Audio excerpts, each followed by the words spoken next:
Om Swastiastu, hello, welcome to my kitchen. Hari ini saya mau membuat salah satu makanan khas Bali namanya jukut cambah megoreng. Ini enak banget. Pertama, kita iris bawang merah tipis-tipis, bawang putih juga, dan di sini saya pakai dua jenis cabai Bali dan cabai besar, diiris juga. Panaskan minyak, masukkan bawang merah, masak sampai layu, tambahkan bawang putih, masak sampai layu dan tambahkan cabai. Aduk-aduk, lalu tambahkan kecambahnya. Nah, kecambah ini berasal dari kedelai ya, bisa juga diganti pakai toge kalau nggak ada. Tambahkan garam dan penyedap, lalu tambahkan minyak wijen. Enak banget.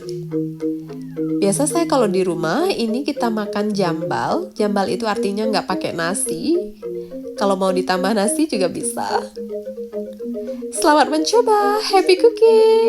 Yummy, yummy! Atur sama.